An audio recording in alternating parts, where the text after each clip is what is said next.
shooting if a crime has not been committed or a subject does not meet the criteria to be sent for an involuntary mental health evaluation, the case is often closed. But adding, the sheer number of shootings in the United States, however, has led to a nationwide push to rethink traditional policing when it comes to threats of mass violence. With that then specifically including increased efforts to identify troubling behavior, monitor it, and intervene before violence can happen. So these increased arrests, they're an important part of that effort to focus on prevention, not only because they actively stop potential violence, but also because they send a message to others that even fake or joke threats will be treated seriously. Though this also, as I will say, it's unclear if it will actually be effective. Or because while it might deter the number of kids making false threats and save law enforcement some money on that front, there's a question of will this actually discourage students who are actually serious about taking violent actions? Because while these arrests and these threat assessments, they handle one part of the issue, another root cause? It's guns and the access that high-risk kids have to them. But for now, we'll have to wait and see if, any of these prevention tactics help. And in the meantime, of course, I'd love to know your thoughts on everything, but especially on Chitwood's public embarrassment strategy. And then, it finally happened. After 9 months of suspense, Nintendo just fired the first shot across the bow at Palworld, which if you forgot about was that survival crafting game that launched back in January that was immediately a huge smash hit. It became the second game ever to break 2 million concurrent players on Steam, with it often being described as Pokemon with guns, not only because you collected monsters with balls, you level them up and battle them, but also because many people accuse the game of copying Pokemon's model art so closely that the monsters were basically ripoffs at times. Though there you had others noting, while some, not all of the PALs may be derivative, that doesn't rise to the level of copyright infringement. As well as arguing that Palworld has many core features like base building and management, a multiplayer map, and a castle defense system against waves of enemies that arguably distinguish it from Pokemon. But still, really everyone was expecting and waiting for Nintendo and the Pokemon Company to do something because historically they've been very protective over their IP. And so at the height of Palworld's popularity, you had handsome, charming motherfuckers out there asking. A big question that's been out there is, if Palworld did something wrong, or that they're actually breaking the law,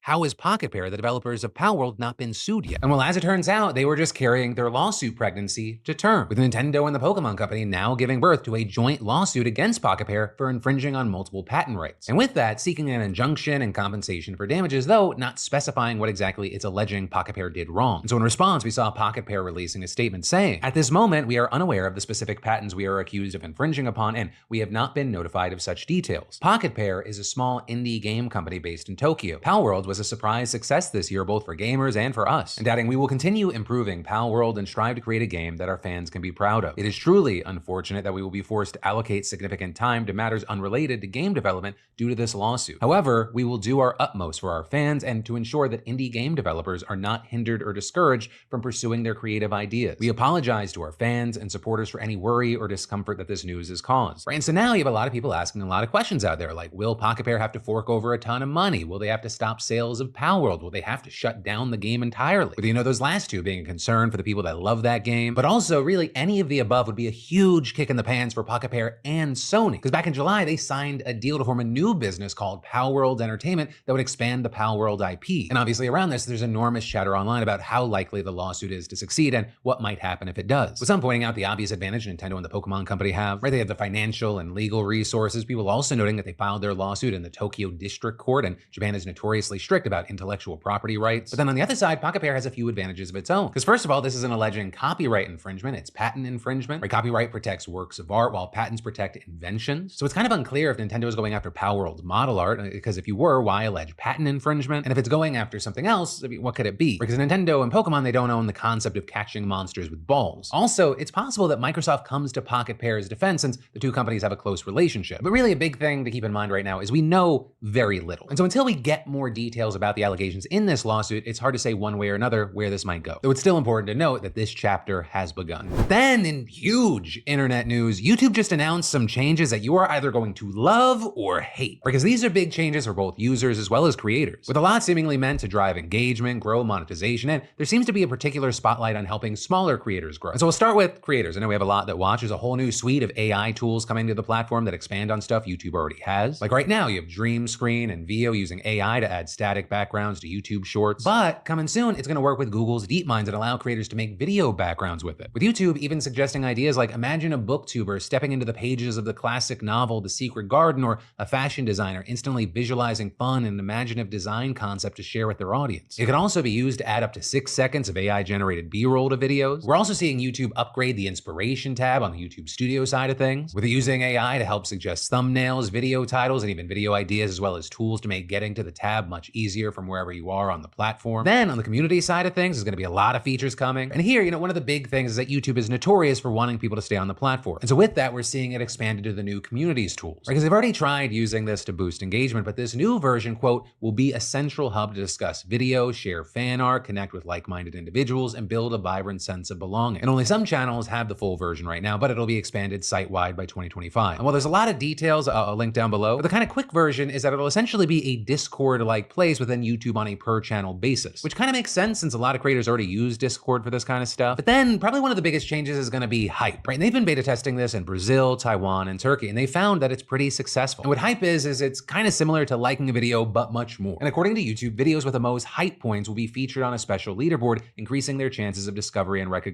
With this entire feature actually meant to help smaller creators, as it's only available for those with less than 500,000 subscribers. Right? It's pretty much YouTube trying to combat a cycle where only the biggest channels generally get recommended. And actually, the top 100 users with the most hypes over a 7-day period will be featured on a new tab. And here, you have the company backing up the idea with data, finding that younger users in particular were often far more interested in watching and helping smaller creators grow than the same large ones. Right? And one of the things to note for larger creators is that getting hyped is in addition to the normal algorithmic recommendations YouTube does. So it appears that it'll only help channels, not replace other growth strategies. And like with any change, but especially a YouTube change, we have seen a range of reactions to the news. It takes like hype. It's like CPR for the internet dream. Suddenly that person making weird videos in their bedroom could be tomorrow's viral sensation. Just like the good old days, it's bringing back that Wild West vibe of early YouTube when any random video could blow up overnight. But also some of the opposite reaction, like reporter Taylor Lorenz, who replied to that tweet with, "I love Greg, but I'm taking the opposite stance on this one. This is way too much of a burden on the users. Instead of having more user-based recommendations like it's 2017,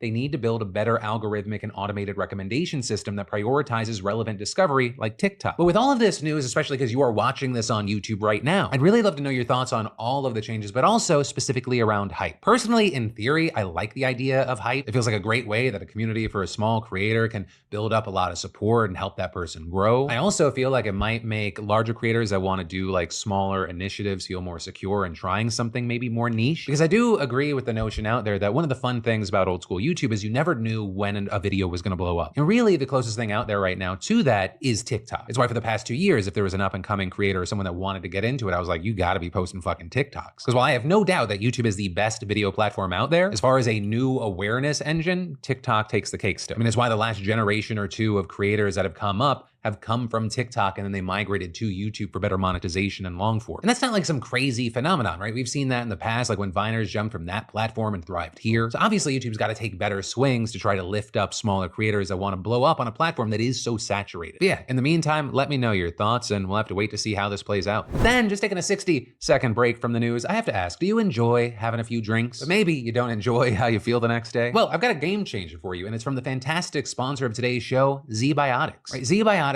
pre-alcohol probiotic is the world's first genetically engineered probiotic invented by PhD scientists to tackle rough mornings after drinking. See, alcohol, it gets converted into a toxic byproduct in the gut, and that byproduct is a big reason why you feel so rough the next morning. And pre-alcohol produces an enzyme to break this byproduct down, and it's designed to work like your liver, but in your gut where you need it most. So you just drink this probiotic before drinking alcohol, drink responsibly, and get a good night's sleep to feel your best tomorrow. This fall, aka football season, be it tailgating, watching the game with friends, or attending a party, alcohol's often in the mix. So why not stock up now to avoid that rough next morning? I mean, this little bottle has helped me be able to, just be me after a night out. So yeah, just go to zbiotics.com/DeFranco to get 15% off your first order when you use DeFranco at checkout. And pre-alcohol is backed with a 100% money back guarantee. So if you are unsatisfied for any reason, they'll refund your money, no questions asked. That's zbiotics.com/DeFranco and use code DeFranco at checkout for 15% off. And then in political news that a lot of people are talking about, the International Brotherhood of Teamsters, one of the biggest unions in the United States and North America, right, has 1.3 million members working in several different industries nationwide. Yesterday, they announced that they are declining to endorse a presidential candidate this year, with their general president, Sean M. O'Brien, saying in a statement, "Unfortunately, neither major candidate was able to make serious commitments to our union to ensure the interests of working people are always put before big business. We sought commitments from both Trump and Harris not to interfere in critical union campaigns or core Teamsters industries and to honor our members' right to strike." but were unable to secure those pledges, and saying that after reviewing 6 months of polling and roundtable interviews with all major candidates, they found no definitive support for either party. And this is definitely a major shift because Teamsters has endorsed the Democratic nominee for over 20 years now, backing Joe Biden, Hillary Clinton, Barack Obama, John Kerry, and Al Gore. And so now you have tons of reports noting that this shows that there is growing divisions in Teamsters and